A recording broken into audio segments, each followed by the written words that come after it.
जय जय राम श्री राम जय जय राम श्री राम जय जय राम श्री राम जय जय राम। राम राम। काला जादू क्या है? टोने टोटके क्या है? छूमंतर क्या है? इनमें और ज्योतिषीय पीड़ाओं में अंतर कितना है? आज इसी पर विचार करेंगे।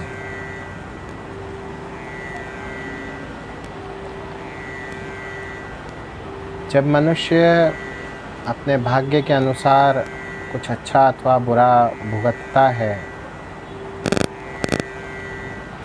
तो वो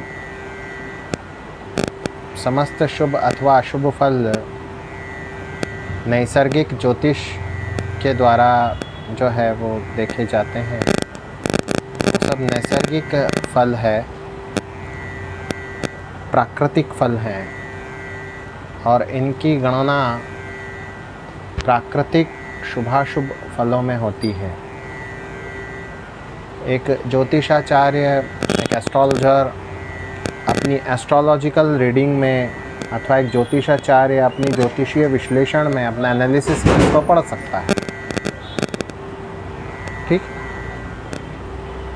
जैसे किसी को बृहस्पति की अथवा शनि की दशा चल रही हो अथवा सूर्य की अथवा बुध की दशा चल रही हो और मान लीजिए कि जिन ग्रहों का मैंने उल्लेख किया है, नाम लिया है, वे ग्रह उसके अष्टम भाव में हो अथवा अष्टमेश हो और बड़े पीड़ादायक उसकी कुंडली में सिद्ध हो रहे हैं, तो ऐसी स्थिति में समय बड़ा विषम व्यतीत होता है, बहुत विषम व्यतीत होता है। आर्थिक, मानसिक, शारीरिक हर प्रकार की पीड़ाएं होती हैं।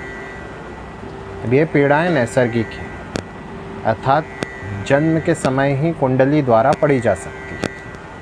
ठीक है, समझे? ये पीड़ाएं नैसर्गिक हैं, नेचुरल है।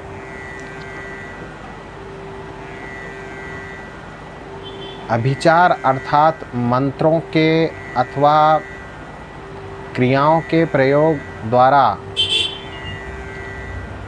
किसी को क्षति पहुंचाना, चाहे वो काला जादू हो, जिसको मैंने संस्कृत का शब्द कहा अभिचार, उसको आप काला जादू समझ सकते हैं, कुछ भी समझ सकते हैं। इस तरह की जो बोलते हो, टोने टोटके, छूमंतर, किसी ने मुझ पे कुछ भी इस तरह से किया हुआ है, ऐसा कोई भी बोल सकता है। इसका क्या अच्छा अथवा बुरा प्रभाव पड़ता है, इसे समझते हैं। यदि किसी पे किसी ने छूमंतर किया है और मान लीजिए कि उसका समय ज्योतिष के आधार पे बहुत अच्छा चल रहा है, तो अच्छा समय कम प्रभाव देगा। अब और बुरा समय चल रहा है तो बुरा समय बहुत बढ़ जाएगा। ये जो छूछा से जो पीड़ा होती है या काले जादू से जो पीड़ा होती है या जो अभिचार से पीड़ा होती है, ये पीड़ा सामान्य जो ज्योतिषीय नैसर्गिक पीड़ा होती है, तो ये नैसर्गिक पीड़ा नहीं है, नेचुरल नहीं है, प्राकृतिक नहीं है, या प्राकृतिक पीड़ाएं हैं। इनमें भी मनुष्य को बड़ा कष्ट प्राप्त होता है।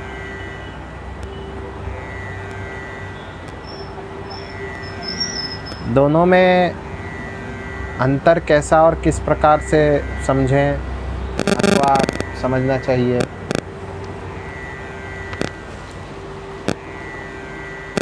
ज्योतिषीय पीड़ाएं अथवा ज्योतिषीय समस्याएं जो है वो एक अच्छा ज्योतिषाचार्य पढ़ लिया करता है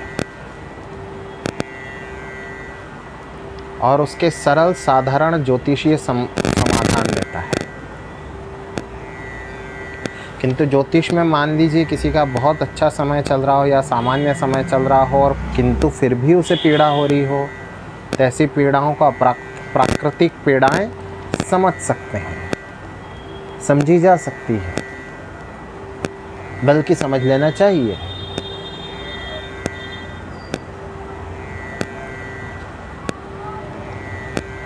99% जो अनुभव में देखने में आया है, अप्राकृतिक पीड़ाएं किसी को त्रस्त नहीं करती, व्यथित नहीं करती, 99.99%। पर इससे बिल्कुल मना ही नहीं है कि अभिचार का अथवा काले जादू का अथवा छूमंतर का अस्तित्व नहीं है, अस्तित्व है पूरा पूरा। इसलिए आज मैं खोल के पहली बार इस विषय पे बोल रहा हूँ।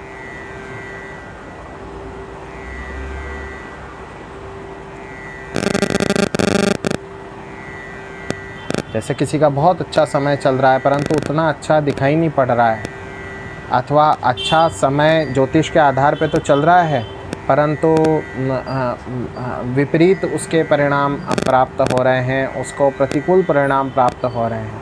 अब ज्योतिष का विश्लेषण करने वाला आचार्य तो चकरा गया, उसने कहा अरे यहाँ तो कुछ का कुछ हो रहा है, अच्छा समय चल रहा है और परिणाम प्रतिकूल प्राप्त हो रहे हैं, हो क्या रहा है इसमें। तो ऐसी दशा में, ऐसी अवस्था में फिर उसको अभिचार मान लेना चाहिए, मानना चाहिए। इसका उपचार क्या? अब ज्योतिषीय विधाओं के जो उपचार होते हैं वो सामान्य ज्योतिष शास्त्री बताया करते हैं, किंतु अभिचार के जो उपचार हैं वो केवल अधिकारी सद्गुरु ही बता सकते हैं, अधिकारी गुरुजन बताते हैं। और वे भी अपनी मंत्र शक्ति का प्रयोग करते हैं, और करते हैं तो निस्वार्थ करते हैं। उसमें स्वार्थ अथवा किसी भी प्रकार की निजत्व की बुद्धि नहीं होनी चाहिए।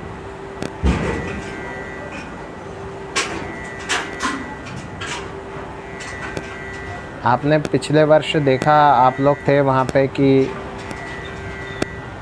मंत्र पूरित जल से इतनी बड़ी व्याधि जो फैली हुई थी वो अनेकों लोगों को उसमें लाभ हो गया। परंतु जब अर्पित कृष्ण ने वो मंत्र सिद्ध किया था तब किसी को ये व्याधि नहीं थी, व्याधि आई नहीं थी प्रकाश में। तो केवल इनसे जो है पाठ करवा के सिद्ध करवाया गया था कि सिद्ध करना।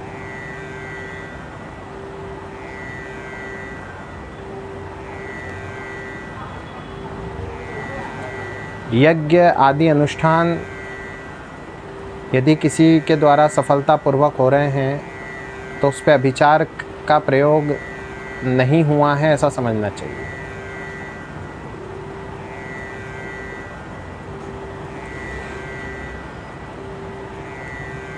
अभिचार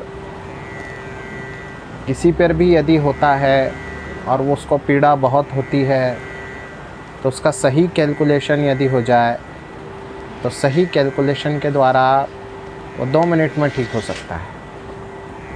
किंतु यदि ज्योतिषीय पीड़ा है, नैसर्गिक पीड़ा है, तो पहले उसका समाधान आवश्यक है।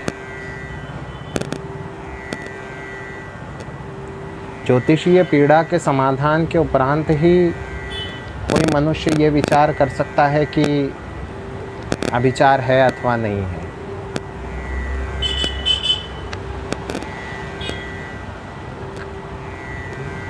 छूमंतर है कि नहीं है, टोने टोटके है कि नहीं है, काला जादू है कि नहीं है। पौराणिक वाङ्मय में भी ऐसी कथाएं, प्रसंग प्राप्त होते हैं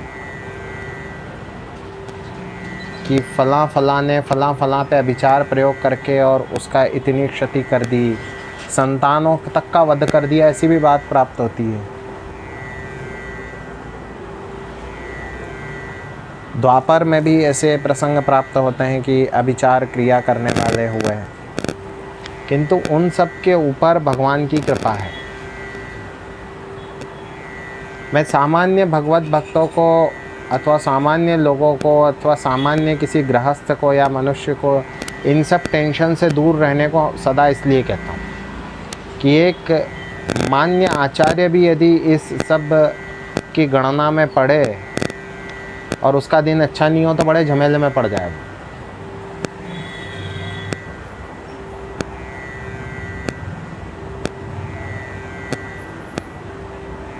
इसके लिए एक सर्वसाधारण को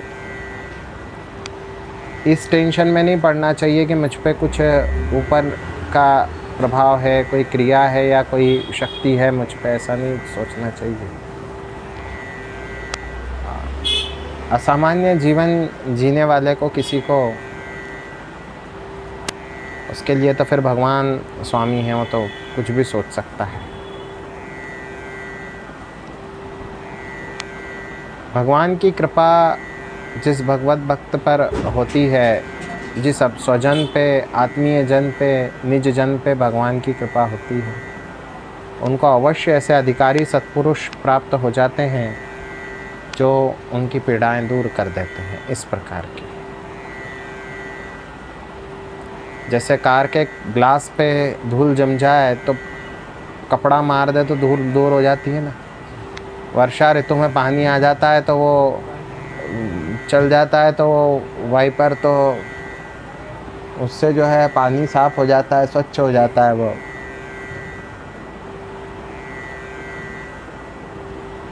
इसी तरह से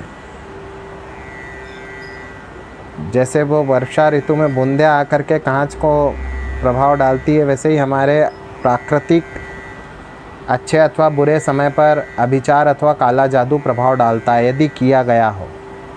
इसका भी निर्णय किया जाना बहुत आवश्यक है कि काला जादू आप पे किया गया हो अथवा नहीं किया गया हो। ध्यान देने की बात है।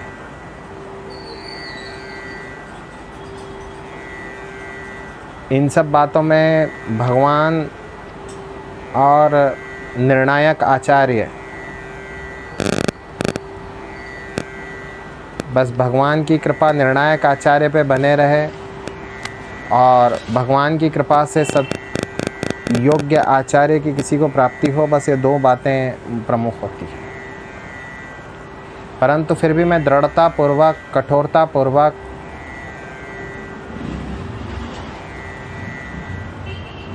वेहीमेंटली मैं कहना चाहूँगा कि बिल्कुल भी अपन लोगों को ऐसी बातों पर विचार नहीं करना चाहिए। ज्योतिषीय आधार और ज्योतिषीय कारण प्रमुख होते हैं और आस्था के साथ किए गए उपचार सदैव सफल होते हैं। उनके उपचार भी होते हैं ना, उनके उपचार होते हैं, आचार्यगण करते हैं, आपने तो देखे हुए हैं। श्री राम जय राम, जय जय राम, श्री राम जय राम, जय जय राम।